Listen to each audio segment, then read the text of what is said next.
بسم اللہ الرحمن الرحیم۔ ایاک نعبد و ایاک نستعین۔ السلام علیکم، میں منیر شاکر۔ ہمارے ہاں ایک پنجابی کی عام کہاوت ہے، جملہ ہے، فقرہ ہے، عام طور پر بولتے ہیں کہ بندے دی عزت اپنے ہاتھ چ ہوندی ہے۔ کہتے ہیں نا، کیا مطلب ہے اس کا؟ کہ بندہ کوئی کام ایسا کرتا ہے جس کی وجہ سے وہ ذلیل ہوتا ہے۔ اگر کوئی بندہ بات کر رہا ہو، کسی سے بحث بھی کر رہا ہو، تو غصے میں بھی دوسرے کو ابھی بھی اپنی عزت اپنے ہاتھ میں ہوتی ہے۔ آرام سے بات کریں، تمیز سے بات کریں، آپ یہ ایسی بات نہ کریں۔ آپ کی اپنی عزت اپنے ہاتھ میں ہوتی ہے۔ تو کیا مطلب ہے میرے بھائیو؟ ہم غور کیوں نہیں کرتے؟ مجھے زیادہ یہ اس پر افسوس، دکھ، تکلیف ہے۔ ہم باتوں ایسے گزر جاتے ہیں، کرتے بھی رہتے ہیں، غور نہیں کرتے بات پر۔ ایک طرف یہ کہتے ہیں کہ بندے دی عزت بندے دے ہاتھ دے وچ ہے، دوسری طرف کیا کہتے ہیں؟ عزت و ذلت اللہ دینے والا ہے۔ پھر عزت اور ذلت اللہ کے ہاتھ میں ہوئی۔ یہ کیسے دو باتیں؟ کیا یہ دونوں متضاد باتیں نہیں ہیں؟ کہ عزت بندے دے ہاتھ دے وچ ہے اور عزت اللہ دے ہاتھ دے وچ ہے۔ جو آپ کو عزت ملی ہے یا ذلت ملی ہے، پھر یا مجھے ملی، کسی بندے کو ملی، کیسے ملی؟ پھر اس کے اپنے ہاتھ میں ہے نا۔ تو میرے بھائیوں، یہ بات کو غور کیا کریں، سوچا کریں۔ عزت بندے کے ہاتھ میں بھی آپ کہہ رہے ہیں، اور عزت اب اللہ کے ہاتھ میں بھی کہہ رہے ہیں۔ کیسے بندے کے ہاتھ میں ہے، کیسے اللہ کے ہاتھ میں ہے؟ دیکھیں، ہم جو کہتے ہیں کہ عزت بندے، جب کسی کو کہے بھی تیری عزت تیرے ہاتھ دے وچ ہے، آرام سے بات کریں، ٹھیک ہے، یہ جملہ ایک جملہ یہ بھی ہوتا ہے۔ تو قرآن تو خود کہہ رہا ہے کہ بات تو عزت مانتے شاہ، بات تو ذلو مانتے شاہ، جسے چاہے اللہ عزت دے، جسے چاہے ذلت دے۔ وہ اس کو کون ٹال سکتا ہے اس بات کو کہ عزت بھی اس کے ہاتھ میں ہے، ذلت بھی اس کے ہاتھ میں ہے۔ تو میرے بھائیوں، بات کو سمجھے، عزت والے کام ہیں، ذلت والے کام ہیں۔ عزت کام کریں گے عزت والے تو آپ کو عزت ملتی جائے گی۔ وہ جن کاموں میں عزت رکھی ہے وہ اللہ نے رکھی ہے، ان کاموں میں آپ کو عزت ملتی جائے گی۔ جن کاموں میں ذلت رکھی ہے، ان کاموں میں ذلت، وہ آپ کو ذلت والے کام کریں گے تو آپ کو ذلت ملتی جائے گی۔ ان کاموں میں ذلت اللہ نے رکھی ہے، ان کاموں کا نتیجہ ذلت ہے، ان کاموں کا نتیجہ ذلت ہے، ان کاموں کا نتیجہ عزت ہے۔ جن کاموں کا نتیجہ اس کو کوئی نہیں بدل سکتا۔ یہ نہیں ہو سکتا کہ آپ عزت والے کام کریں تو آپ کو ذلت ملے، اور یہ نہیں ہو سکتا کہ آپ ذلت والے کام کریں تو آپ کو عزت مل جائے۔ یہ نہیں ہو سکتا۔ یہ اس طرح ہے اللہ کے ہاتھ میں عزت اور ذلت کا ہونا۔ جب آپ کسی بندے کو یہ کہہ رہے ہیں کہ بھائی عزت تیرے ہاتھ دے وچ ہے، تو دیکھیں عمل وہ ایسا کرنے لگا ہے یا کر رہا ہے، عمل اس کا جس میں ذلت ہوگی، جس میں ذلت ہوگی، وہ اگر برا بلا کہہ رہا ہے دوسرے کو، یا کہنے لگا ہے، یا کوئی ایسی حرکت کرنے لگا، جب وہ یہ اس جملے پر غور کریں، عزت تیرے ہاتھ دے وچ ہے، بھائی اپنی خیال دے نال عزت تیرے ہاتھ دے وچ ہے، تو اس وقت کیا وہ کچھ کرنے لگا ہوتا ہے نا، کوئی ایسی بات کرنے لگا ہوتا ہے، کوئی ایسا کام کرنے لگا ہوتا ہے، تو پھر آپ کو اس پر غصہ آئے گا، آپ اس کو پکڑیں گے، لڑائی ہوگی، جھگڑا ہوگا، اس کی عزت خاک میں ملے گی، جو بھی ہوگا اگر معتبر آدمی ہے تو۔ میں بات آپ کو سمجھانا یہ چاہتا ہوں، کس طرح اس کے ہاتھ میں ہے۔ عمل بندے نے کرنا ہے، عمل بندے کا ہے، اس عمل کی وجہ سے اس کو عزت اور ذلت ملتی ہے۔ میں اس سے آگے تھوڑا سا آپ کو مصیبتوں کے بارے میں بتانا چاہتا ہوں۔ یہ مصیبتیں بھی اسی طرح ہیں، یہ مصیبتیں بھی بندے کے ہاتھ میں ہیں۔ جس طرح کا یہ جملہ ہے نا، تیری عزت تیرے ہاتھ دے وچ ہے، تیری مصیبت تیرے ہاتھ دے وچ ہے، بندے کے ہاتھ۔ اس میں تھوڑا سا میں اور اضافہ کر دوں کہ تیرے ہاتھ میں ہے یا بندوں کے ہاتھ میں ہے۔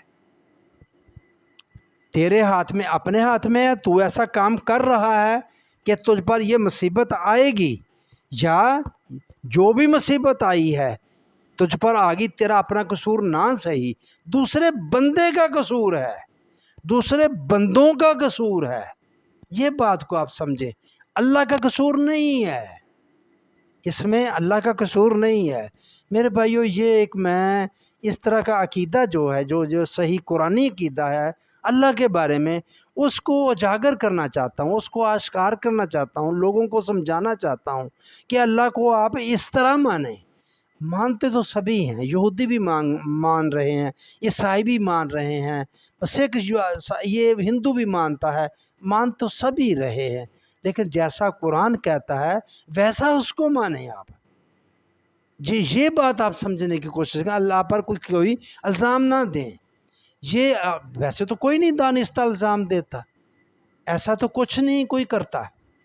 تو یہ جو عزت اور ذلت ہے، دیکھیں اب جب کہیں گے کہ اللہ نے ذلیل کر دیا تو پھر کیا ہوا؟ یہ اللہ پر الزام نہیں آیا۔ میں آپ کو پہلے بھی بتا چکا ہوں، چلیں میں پھر یہ غالباً سورہ فجر آپ دیکھ کے کھول کے پڑھ لیں اس کو بندہ یہی کہتا ہے کہ اللہ تو نے مجھے ذلیل کیا، آگے اللہ کہتا ہے کلا بلہ، ہرگز ایسا نہیں ہے، میں نے تمہیں ذلیل، تو ہی ایسے ایسے کام کرتا ہے۔ آگے ان کاموں کی فہرست دے دی اللہ تعالیٰ نے، کھول لیں، کوئی نہیں، اتنی لمبی صورت نہیں ہے یہ سورہ فجر، قرآن کو کھول لیں، شاید ہمارا سینہ کھل جائے، اس کو کھول کے اس کا ترجمہ پڑھ لیں، دیکھ لیں۔ آگے اللہ بتا رہا ہے کہ یہ جو تو ذلیل ہوا ہے تو ان کاموں کی وجہ سے ذلیل ہوا ہے۔ یہ بات ہے کہ جس طرح عزت آپ کے ہاتھ میں ہے، عزت ذلت یہ تمہارے اپنے ہاتھ میں ہے۔ اللہ نہیں آپ کو ایسا کرتا، اللہ ایسا نہیں کرنے والا۔ بے ید کل خیر، ساری کی ساری خیر عزت اس کے ہاتھ میں ہے، وہ خیر کا سر چشمہ ہے، اس سے ایسی چیزیں صدور نہیں ہوتی۔ وہ لوگوں کو ذلیل کرے، لوگوں کو خوار کرے، لوگوں کو مصیبتوں میں ڈالے، نہیں، یہ لوگ خود ڈلتے ہیں، خود کرتے ہیں، جس وجہ سے وہ مصائب کا شکار ہیں۔ وہ ایک نظام ہے، یہ جو غربت سے ہم پس رہے ہیں، مر رہے ہیں، ہم بجلی کے بل نہیں ادا ہو رہے، ہم سے اور بہت کچھ ہو رہا ہے، یہ اللہ نہیں ایسا کر رہا۔ یہ اللہ ادھر کیوں کر رہا ہے؟ پھر وہ اسرائیل میں ادھر امریکہ میں کیوں نہیں کر رہا؟ اگر ادھر کوئی اور اللہ ہے، ہندوستان میں ایسا نہیں ہو رہا۔ دیکھیں یہ اس بات کو سمجھنے کی، بنگلہ دیش کی مثال آپ کے سامنے ہے، وہاں اگر جبر ہو رہا تھا لوگ کھڑے ہو گئے، کھڑے ہوئے، اس کو بھاگنا پڑا، ظلم ختم ہوا۔ اب حالات جیسے بھی دیکھتے ہیں آگے کیا ہوتا ہے، بہتری کی طرف جائیں گے۔ تو یہ قوانین ہیں، ان کو سمجھنا پڑے گا آپ کو۔ اللہ میں نے بتایا کہ تغیر ناآشنا ہے، وہ کہیں تبدیل نہیں، ایسا نہیں ہے امریکہ میں اللہ اور ہے اور پاکستان میں اللہ ہے، سعودی عرب میں اور ہے، ہندوستان میں کوئی اور ہے، اللہ ایک ہی ہے، وہ تغیر ناآشنا ہے۔ اب میں تھوڑی سی بات یہ کرنا چاہتا ہوں کہ یہ جو مصیبتیں آ جاتی، مثلا یہ عمران خان مصیبت میں پڑا ہوا ہے، اس کے ساتھی مصیبت میں پڑے ہوئے ہیں، بہت ساری عورتیں مصیبتوں میں پڑی ہوئی ہیں، اور وہ ابھی تک مقدمے در مقدمے ان پر بنتے جا رہے ہیں۔ تو آپ خود سوچ لیں کہ اللہ نے ڈالا ہوا ہے یہ مقدمے دار مقدمے، یہ جھوٹے مقدمے ان پر بنتے جا رہے ہیں، اللہ بنا رہا ہے، ڈال رہا ہے؟ نہیں، ایسا نہیں ہے۔ اس معاملے کو بھی آپ سمجھنے کی کوشش کریں، اللہ کے بارے میں عقیدہ درست رکھیں گے، جب اس طرف سمجھنے کی کوشش کریں گے تو آپ کو ان مسائل کا بھی پتہ چلتا جائے گا۔ ہم کہہ دیتے ہیں اللہ کی مرضی، اللہ کا، یہ بہت غلط بات ہوتی ہے، ایسا نہیں ہوتا۔ اب صحابہ کرام پر کتنے مصائب آئے، کتنی مشکلات، تصور نہیں کر سکتے۔ خود نبی اکرم صلی اللہ علیہ وآلہ وسلم پر کتنی مصیبتیں آئیں، ان کے دانت شہید ہوئے، طائف میں کیا کچھ ہوا، پھر اور خانہ کعبہ کے اندر، یہ امن کی جگہ ہم کہتے ہیں، اس خانہ کعبہ کے اندر نبی اکرم صلی اللہ علیہ وآلہ وسلم کو فزیکلی مارا گیا، پریکٹیکلی مارا گیا۔ کہ اللہ نے کروایا ایسا؟ نہیں، اللہ نہیں کرتا۔ یہ بات ہے میرے بھائیوں نظریے کی۔ آپ نے جس نظریے کو یا جس رستے کو چنا ہے اس کا نتیجہ یہ نکلنا ہے۔ آپ نے اگر حق کے راستے کو چنا ہے تو ابتدا میں ضرور آپ پر یہ مشکلات، یہ مصائب آئیں گے۔ یہ بات بتانا چاہتا ہوں، جب کوئی ایک بندہ، آپ ایک بندے سے شروع کر لیں، جب کوئی ایک بندہ باطل معاشرے میں، غلط معاشرے میں، ناانصافی والے معاشرے میں صحیح راستے پر چلنے کی کوشش کرتا ہے تو اس پر مصائب آتے ہیں۔ اب آپ اپنی آنکھوں سے مشاہدہ کر سکتے ہیں۔ اب دیکھیں معاشرے میں جو لوگوں کا اتنا نہیں پتہ چلتا جتنا آپ سرکاری ملازموں کا حال دیکھ لیں، وہاں سے آپ کو پتہ چلے کہ یہ افسر صحیح چلنا چاہتا ہے، حق کے ساتھ چلنا چاہتا ہے، انصاف سے فیصلہ کرنا چاہتا ہے۔ ججوں کی مثال پہ آ جائیں، یہ جو جج ہیں، جسٹس ہیں، آپ جو اٹھے ہیں خیر وہاں بھی ہمارا تعصب ہوتا ہے. آپ دیکھیں جو انصاف کے ساتھ فیصلہ کرنا چاہتا ہے اس کو نہیں کرنے دیا جا رہا, اس پر مصیبتیں آ رہی ہیں.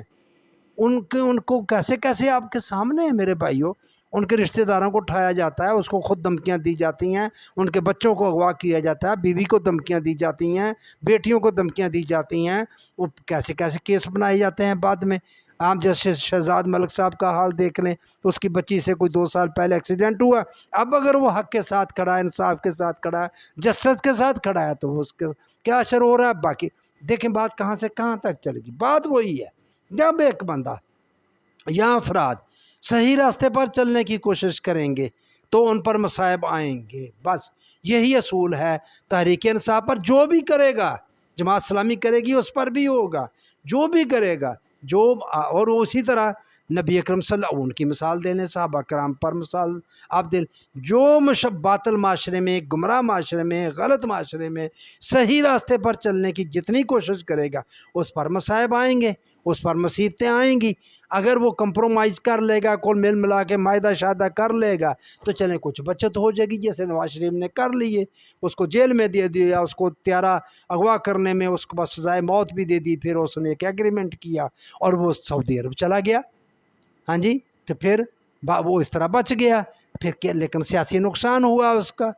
تو مطلب کہنا, میں سرے دست یہ کہنا چاہتا ہوں کہ جو بندہ اب یہ ہے, یہ نہیں مان رہا بات, اڑ گیا ہے, وہ کہتا ہے مار دو مجھے پھانسی دے دو, میری لاش جہاں سے چلی جائے. اور جو لوگ ہیں وہ بھی اسی طرح ڈٹے ہوئے ہیں, حوصلہ ہے ان لوگوں کا, عورتیں ہیں وہ ڈٹی ہوئی ہیں, وہ اس کو حق سمجھتے ہیں, حق سمجھ کر اس کے اوپر وہ کھڑے ہیں. حق کے اوپر ہی اتنا زیادہ بندہ سخت سٹینڈ لے سکتا ہے, کوئی دوسروں کے مفاد کے لیے بندہ نہیں کر سکتا.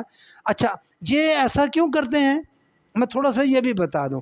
وہ جس نظام, جس نظریے کے ساتھ کھڑے ہوتے ہیں وہ لوگوں کی بھلائی کے لیے ہوتا ہے, تمام لوگوں کی بھلائی کے لیے. اس میں سیدھی سی بات ہے, جب ایک نظام صحیح بنے گا تو اس میں وہ کل کا جز ہونے کی وجہ سے اس بندے کو بھی فائدہ ہوگا. آپ ایک ایسا فرد سمجھیں کہ جو صحیح راستے پر چلنے لگا تو پھر وہ صحیح راستے پر چلنے والے لوگ اکٹھے ہوتے گئے, وہاں وہ انہوں نے ایک جماعت بنا لی. یہ ہے جماعت کا تصور. بڑے بڑے علماء, بڑے بڑے لوگ یہ کہتے ہیں کہ جماعت ضرور ہونی چاہیے, جماعت میں شامل ہونا چاہیے, یہ بہت ضروری. میرے بھائیو, یہ ہے دین کا صحیح تصور. وہ ایک فرد جب اٹھا ایک باطل معاشرے میں, گمراہ معاشرے میں, غلط معاشرے میں صحیح راستے کی طرف چلنے کے لیے, تو پھر اس کی جو بات اس نے کی, لوگ اس کے ساتھ ملتے گئے تو وہ ایک جماعت بن گئی. پھر وہ جماعت نے آگے سٹرگل شروع کی. یہ ہے جماعت. وہ جماعت میں آہستہ آہستہ بڑھتی جائے گی. پہلے صحابہ کمزور تھے, تھوڑے تھے, آہستہ آہستہ آپ دیکھیں کس طرح وہ بڑھتے گئے. مثال ہم کہاں سے دیں؟ لوگ ہمیں کہہ دیتے ہیں جی آپ کہاں اٹھا کے بات کس سے مثال دیتے ہیں. کہاں سے مثال دیں بھئی, ہم کس سے مشابہت کریں, کس سے دیں؟ تو ایسا نہیں تھا. کیا وہ کمزور تھے, تھوڑے تھے, کم تھے؟ پھر آہستہ آہستہ دیکھیں آپ فتح مکہ تک ان کی حالت کیا تھی. تو پھر فتح مکہ کے فوراً بعد وہ یدخلون فی دین اللہ افواجا, تو دیکھیں گا فوج در فوج لوگ داخل میں ہو جائیں گے دین میں. اب اگر تھوڑے ہیں تو یہ کہتے ہیں لو جی یزید کے ساتھ بھی تھوڑے بندے, بہت زیادہ تھے, حسین کے ساتھ تھوڑے تھے, تو وہ آگے سے تانے کا یہ تانا دیتے ہیں, بات کرتے ہیں. لیکن نہیں, یہ نہیں سوچتے کہ ہماری اپنی اس میں کیا کوتاہی ہے, ہمارے نظریے کی کیا کوتاہی ہے, یا ہمارے کرتوت کیا ہیں. اب نواز شریف کے کرتوت سامنے ہے کہ جب بھی مشکل آتی ہے بھاگ جاتا ہے. یہ راستہ اس نے چنا ہے, ذلت والا راستہ. یہ میں کہتا ہوں بندہ چنتا ہے, پھر اس کو عزت اور ذلت ملتی ہے. اس نے یہ راستہ چنا. اب بھر مشکل آئی اس پر, پھر اس بیمار ہوا, وہ باہر چلا گیا لندن, وہاں پھر انہوں نے سازشوں کا جال بنا, پھر وہ کسی طرح باجوے سے باز کر کے اور اب جو موجودہ ہے اس سے کروا کے پھر واپس آ گیا. تو یہ عزت عوام اس کے ساتھ نہیں ہے. عزت وہ جو جیل میں پڑا ہے, وہ سختیاں برداشت کر رہا ہے, وہ عزت. یہ ہے کام, آپ نے کام خود چننے ہیں, یہ آپ نے چنے ہیں. یہ عمران خان نے خود چنے ہیں, اس کے ساتھیوں نے چنے ہیں, وہ نواز شریف نے چنا, اس کے خاندان نے چنا راستہ. اس کو صاحب, اس کو صاحب. یہ ہوتا ہے. اگر بات کو آپ سمجھنے کی کوشش کریں تو بندہ ہی سارا کچھ کرتا ہے, بندے کے ہاتھ میں, اس کا اجر اسی کو ملے گا. اب دیکھیں عمران خان بھی ایک بات کی تھا، اس کا بھی وہی ہے جس پر میں تنقید کرتا ہوں کہ اللہ نہ چاہے تو ایسا نہیں ہوتا، ٹھیک ہے۔ وہ میرے بھائیو، تم نے ایسا چاہا، اللہ نے تمہیں ہمت دی، ایک رستہ دکھایا، تم نے خود وہ یہ رستہ چنا ہے، اس کا اجر بھی تمہیں ملے گا۔ یہ جو عزت مل رہی ہے یہ اس وجہ سے مل رہی ہے، یہ جو تو نے رستہ چنا ہے، یہ بات ہے۔ یہ بات سمجھنے کی کوشش کر، اس کو بھی سمجھنا چاہیے۔ خیر وہ کوئی اتنا بہت بڑا دیندار بندہ نہیں ہے، میں تو صرف اس کے ساتھ اس لیے ہوں کہ وہ انصاف کے ساتھ کھڑا ہے، جسٹس کے ساتھ کھڑا ہے، رول آف لا کے ساتھ کھڑا ہے، یہ ہے میری بات۔ تو میں صرف یہ بتانا چاہتا ہوں کہ یہ اس طرح مصائب آتے ہیں، اس طرح مشکلات آتی ہیں، اس طرح دور ہوتی ہیں، عزت کیسے ملتی ہے، ذلت کیسے ملتی ہے، یہ سب کچھ بندے کے ہاتھ میں ہے۔ تیری عزت تیرے ہاتھ، تیریاں مصیبتاں تیرے ہاتھ وچ۔ ابتدا جب آپ مصائب کو ختم کرنے کی طرف، اس ظالم نظام کو ختم کرنے کی طرف چلیں گے تو آپ کو اسی طرح عمران خان اور اس کے ساتھی جس طرح مصیبتیں جھیل رہے ہیں یہ جھیلنی پڑیں گی۔ یہ اصول ہے اللہ کا، یہ قانون ہے اللہ کا، یہ میں آپ کو بتا دوں۔ تو پھر آہستہ آہستہ ہو سکتا ہے حسین والا انجام ہو، سب کو ختم کر دیا جائے، ہو جائے، کوئی بات نہیں۔ اور وہ یہ بھی ہو سکتا ہے کہ یہ حاوی ہو جائیں، یہ کامیاب ہو جائیں۔ حق نے کامیاب ہونا ہوتا ہے، باطل نے بھاگنا ہوتا ہے، یہ بھی ہو سکتا ہے۔ لیکن رستہ آپ نے چننا ہے، رستہ آپ نے چنا ہے، اور چنا ہے تو آپ کو عزت مل رہی ہے۔ یہ عزت جو پورے پاکستان میں اور دنیا میں آپ اس کے آرٹیکل عمران خان کے چھپ رہے ہیں، دنیا میں جو خبریں لگ رہی ہیں، تو وہ اس کے رستے کے چننے کی وجہ سے ہے، جو اس نے رستہ چنا ہوا ہے۔ تو یہ بات ہے، یہ ہوتا ہے، رستہ آپ نے چننا ہے، بتایا اللہ تعالیٰ نے ہے۔ وہ کہتا ہے میں قرآن پڑھتا ہوں، قرآن سے یہ مجھے ملتا ہے، یہ ملتا ہے، تو اللہ نے نہیں اس کے دل میں ڈال دیا۔ وہ یہ بصیرت ہوتی ہے۔ نواز شریف کی اپنی بصیرت ہے، وہ اس کے مطابق چلتا ہے، اس کا انجام آپ کے سامنے ہے، دیکھ بیٹھے حکومت میں ہے، عزت دیکھ لیں آپ کتنی ہے ان کی۔ بس یہ بات میں بتانا چاہتا تھا، بات لمبی ہو گئی، مہربانی آپ نے میری بات سنی۔